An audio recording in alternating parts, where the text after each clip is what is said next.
I search for Magusar even now, but there's not a trace of him left.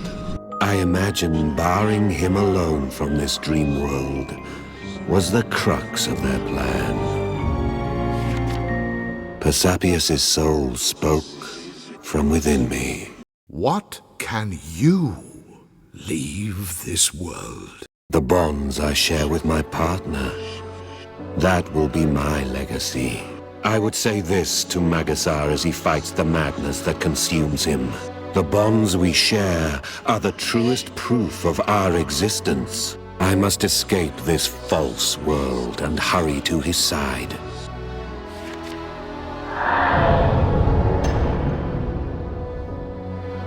Derwin, Hierarch of Grimm, and creator of this illusion. Finally, my search for her bore fruit. This world was crafted to suit her whims. However, I had my doubts that my magic could even reach her. But still I fought, on and on, to shatter this illusion, until I lost all sense of time.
As she set her monsters on me, she began to tell a story. For the sake of amusement. She said, once, long ago, there lived a girl and her young brother. Her childhood was complex. For she was born of a sorcerer and a common woman. With that parentage came a host of troubles. Her brother was a pure mage and true bred.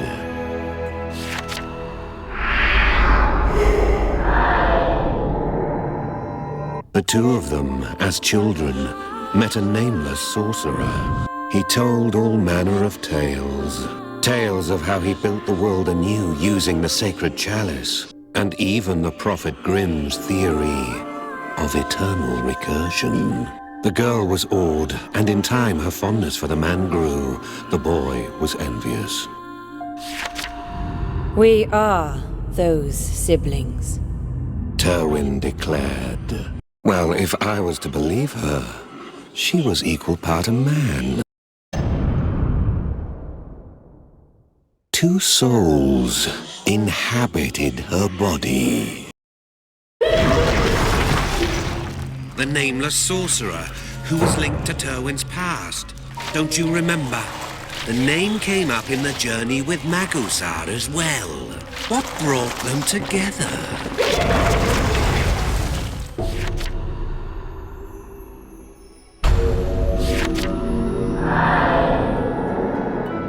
The nameless sorcerer had told the children, "One day, I will lose sight of myself."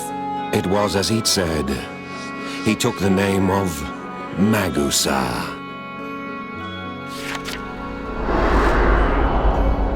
Driven by her love, she sought a way to save the nameless sorcerer. But the brother saw his chance to win her back and plotted the man's murder.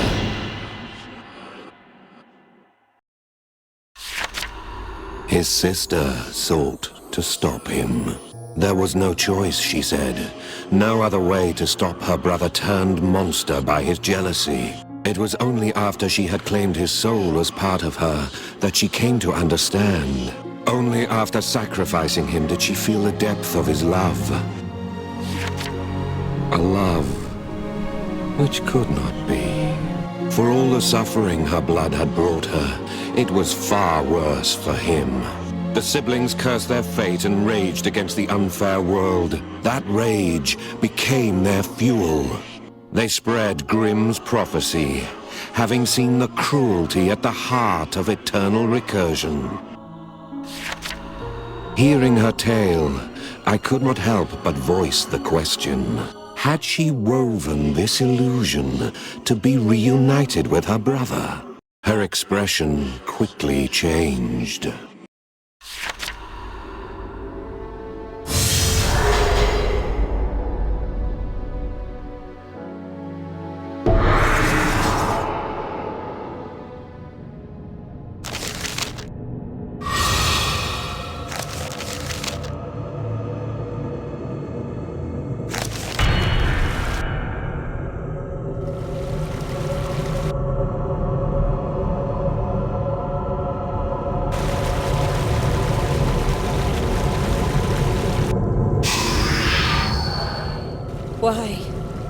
Why won't he smile for me?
Had she found her brother's soul?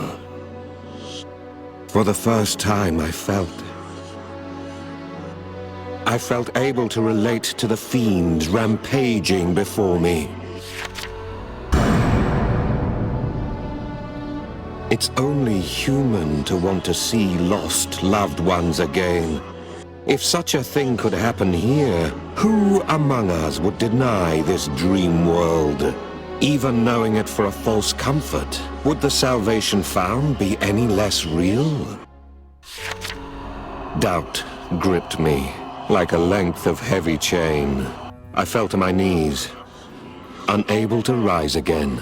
What man has never cursed the world? Never wept at life's iniquity?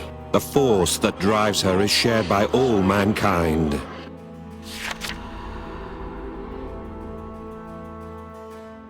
That was when I noticed, when I understood. I suppose this sort of thing can happen in a dream world. No matter how muddled my memories, one image remains with me crystal clear. And there it was. Her face. I expect she came to ridicule me for nearly giving up. She enticed me with the same words she said when we first met. Rise. She said, Well, for Terwin, it was her younger brother. For the author of the journal, it was someone he was no less able to forget. Imagine that. A reunion that was only possible within the dream world. Our author was no doubt aghast.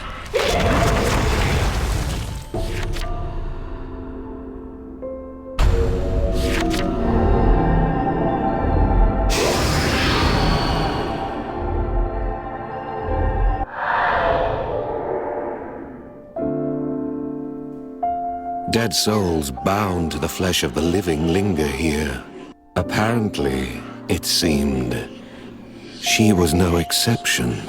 For there she was, my old partner, just as she looked then. The question always plagued me. Did she hate me for what I'd done? Would she see who I'd become and forgive me for sacrificing her? I had told her nothing, I realized. All this while I just listened to her voice, not answering. Surely there was no end to the things I wanted to say to her. But here she was at last, and I had no idea where to begin.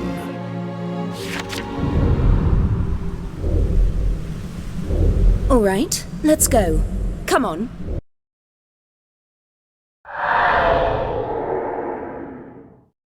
Even then, during the ordeal, she always walked a step ahead, as if she knew the answer lay around the next turn. So, aren't you keeping someone on the outside, waiting? Standing next to her, a wave of powerful nostalgia washed over me. The real world's not all bad. The vivid memory of those days with her told me as much.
And you'll not regret it. Terwyn spat the question at me through ragged breaths. If I ended her, this dream world would likely end as well. It would mean farewell for Terwyn and her brother. For me, with dear Sortiara. In all likelihood, the parting would prove final this time. I looked at Sortiara.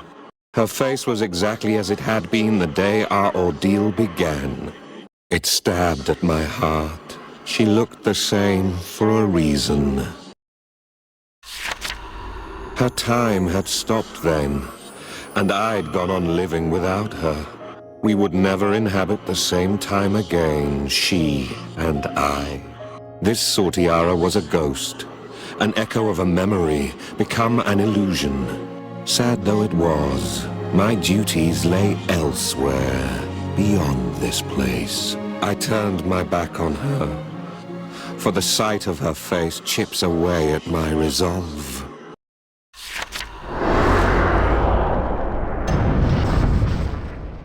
I raised my hand to Terwyn's body, prepared to finish my business. All of a sudden, a second, thinner arm appeared. Sortiara placed her hand on mine.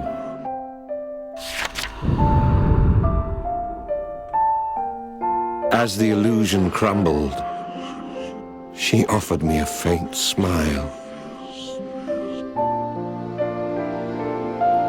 You chose well, it seemed to say. Saying farewell again was painstaking. But even so, the author left the illusion behind. For the author knew that Magusar could not be left alone. But even so...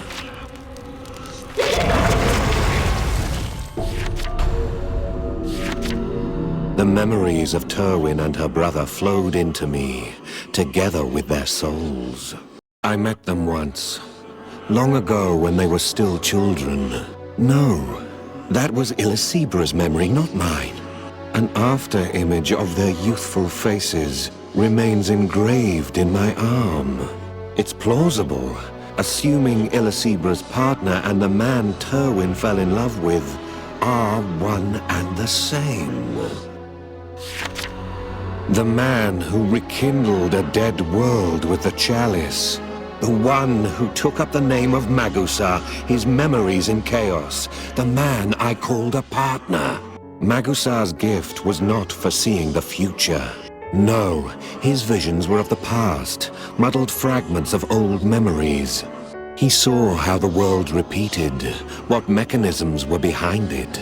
What he called premonitions were likely just glimpses of memories of before. The nameless sorcerer strove to change the world. His words took root and spread as prophecy. So Grimm was born. Terwin was moved more than any. Perhaps his words had too great an influence on her. If fate had been changed only slightly, she may never have become the monster she did. If, perhaps, the nameless one she loved had not succumbed, if he had remained the same. Terwin fought to change the world in her own way. Indeed, she fought to be reunited with her brother. But if that was her sole want, she needn't change the world. Greater than any selfish desire was her love for that sorcerer. Her reverence for him drove her to save the world in his place, in her own way. Such was the influence the man's words bore on the world. He had already been fighting a long, long time before we met, struggling against unjust fate. It was too great a task for any one man. I couldn't simply leave it to him. Even if he did come from an older world, he was still my partner in this one. Now, the people you've encountered are linked by the nameless sorcerer. Illisibra's partner and the man that Terwin admired were the same person. And that person is Magusar. Our author tried to escape the illusory world, to reunite with Magusar in reality. When the illusory world crumbled, what did our author see?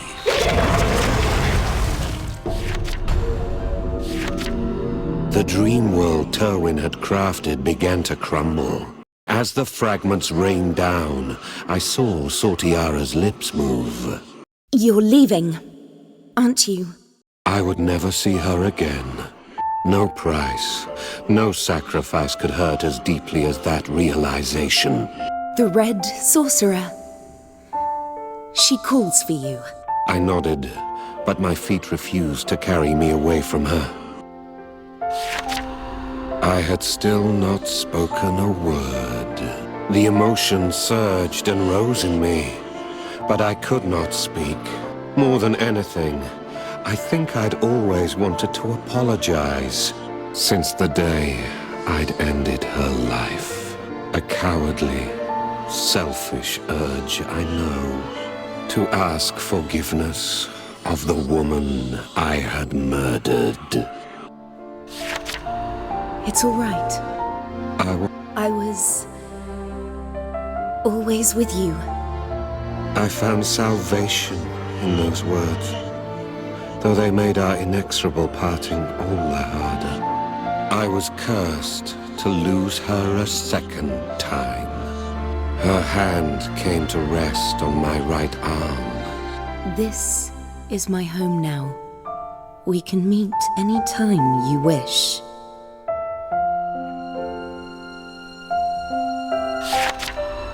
She smiled softly as the world around us grew brighter. Amidst the spreading glow, her voice washed over me like a tender caress along an open wound. She said, Please, don't make that face. And so the illusory world crumbled. Only the memory of that unexpected reunion survived. Time was set back into motion, and the world careered towards its end. The author was very determined. From long ago, Magusar had fought bravely against this cruel, senseless world. Knowing this, how could the author ever leave Magusar alone again?